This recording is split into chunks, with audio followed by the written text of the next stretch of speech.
तो MP board के class 12 के विद्यार्थियों, देखिए आज की इस क्लास में 7 मार्च के बायोलॉजी का मैं आपको एक क्वेश्चन पेपर सोल्व कराने जा रही हूँ सॉल्यूशन के साथ में, जिसमें काफ़ी महत्वपूर्ण प्रश्न आपको देखने को मिलेंगे।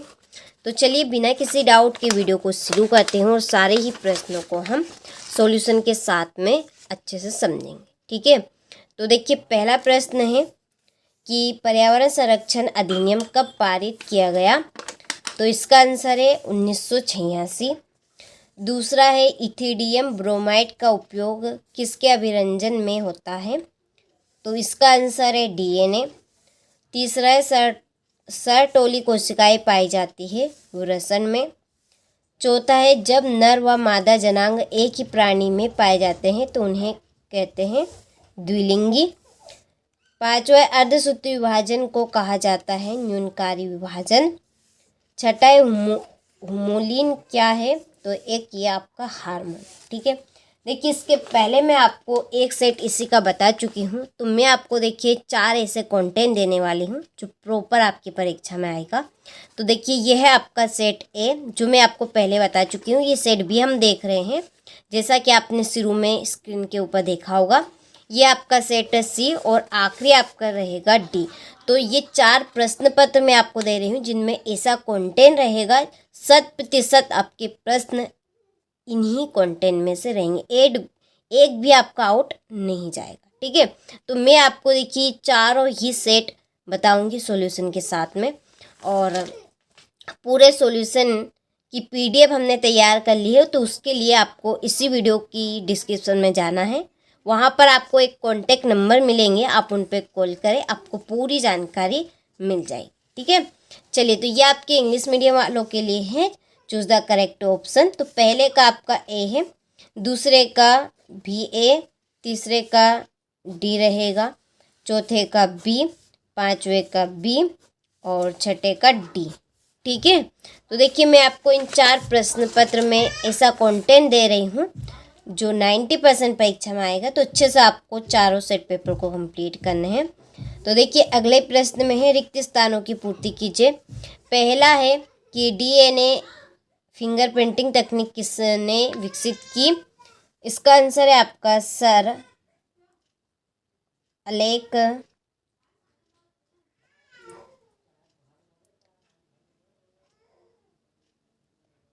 जेफ्रीज। दूसरा है एक प्रारूपिक आवर्तबीजी भ्रूण कोश खालिस्तान केंद्रीय होता है 8। तीसरा है कवक एवं शैवाल का सहजीवी संबंध खालिस्तान कहलाता है लाइकेन। चौथा है टीकों में संबंधित रोग के खालिस्तान उपस्थित होते हैं प्रतिजन। पांचवा रोग निरोग की श्रेष्ठ जैव तकनीक खालिस्तान है टीकाकरण। क्या रहेगी इसका? टीकाकरण। छठा है टाइफाइड। ठीक है, टाइफाइड रोग की पहचान खालिस्तान द्वारा की जाती है, तो इसका आंसर है आपका विडाल टेस्ट के द्वारा। ठीक है, चलिए तो ये हमने रिक्त स्थान कंप्लीट कर ली है सॉल्यूशन के साथ। तो स्क्रीनशॉट आप ले और अच्छे से कंप्लीट करें। इसके बाद में ये आपके इंग्लिश मीडियम वालों के लिए यहाँ पर थोड़ा सा जूम कर देती हूँ। ठीक है, चलिए तो ले लीजिए आप यहाँ से अच्छे से स्क्रीनशॉट। इसके बाद में है क्वेश्चन नंबर 3, सत्य असत्य लिखिए। पहला है बिना निषेचन फल के निर्माण को अंडजनन कहते हैं, तो ये आपका असत्य है। यहाँ पे मैं टिक कर रही हूँ, तो आपको यहाँ पे असत्य लिख लेना है। दूसरा है परागकण की बाह्यभित्ति बाह्यचोल कहलाती है, तो ये सत्य है। तीसरा है शेर प्राथमिक उपभोक्ता है, तो ये आपका असत्य है। ये आपका प्राथमिक नहीं, द्वितीय और तृतीय उपभोक्ता है, तो इसलिए ये आपका असत्य रहेगा। चौथा है निषेचन के बाद बीजांडे से बीज बनता है, तो ये सत्य है। पांचवा टेपिटम अंडा से भित्ति में पाई जाती है, तो ये आपका असत्य है। छठा है अंडप पुष्प का मादा जनांग होता है, तो ये आपका सत्य है। ठीक है, चलिए तो स्क्रीनशॉट ले आप यहाँ से। इसके बाद में है आपके इंग्लिश मीडियम वालों के लिए। तो पहला आपका यहाँ पर फाल्स है, दूसरा ट्रू, तीसरा फाल्स, चौथा ट्रू, पांचवा फाल्स और छठा ट्रू। ठीक है, चलिए तो आप स्क्रीनशॉट ले लीजिए। इसके बाद में सही जोड़ी लिखिए। पहली है रेननकुलस की जोड़ी है स्थिर क्वा प्लावी पौधा, दूसरी वायु कोष्ठ जलोद्भिद, तीसरी नागफली की जोड़ी है प्रणाभ स्तंभ, चौथी हाइड्रिला की जोड़ी है स्थिर जलमग्न, पांचवी धसे हुए रंध्र है उभयचर। ठीक है, चलिए तो यहाँ से आप स्क्रीनशॉट ले अच्छे से।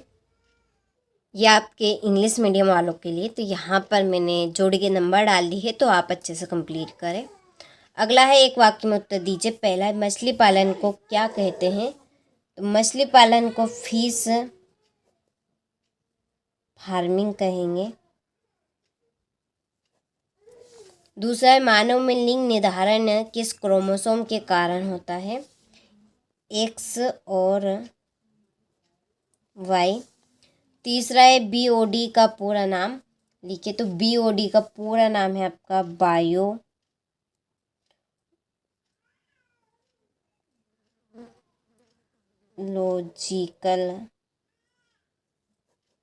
बायोलॉजिकल ऑक्सीजन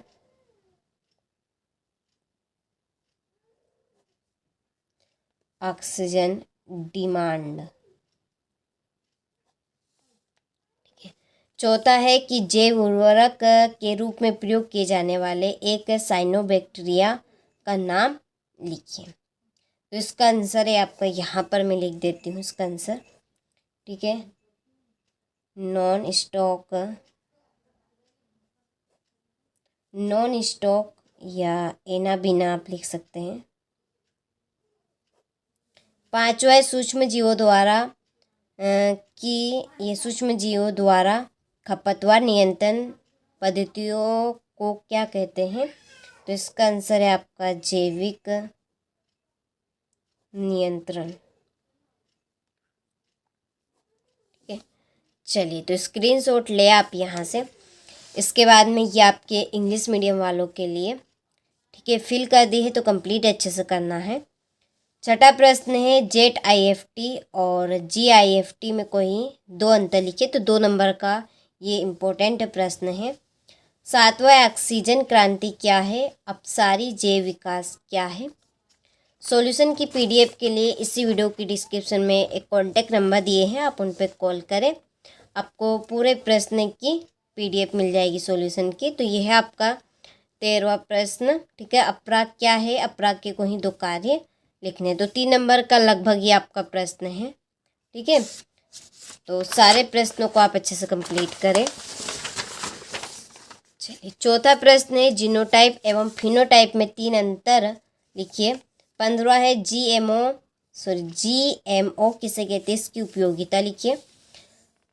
16वां प्रश्न है कि एक तालाब के पाइतंत्र का वर्णन कीजिए। और ये आपका 17वां प्रश्न। तो यहाँ से आप स्क्रीनशॉट ले 17 और 18वें प्रश्न का।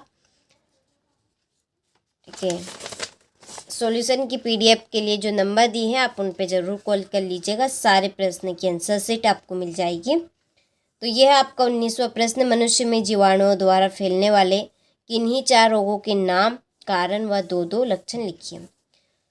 20वां है क्लोनिंग वाहक क्या है? वाहक के 4 लक्षण लिखिए। ठीक है, चलिए तो आपने सारे ही प्रश्नों का अच्छे से स्क्रीनशॉट ले लिया होगा, तो अच्छे से आप कंप्लीट करें।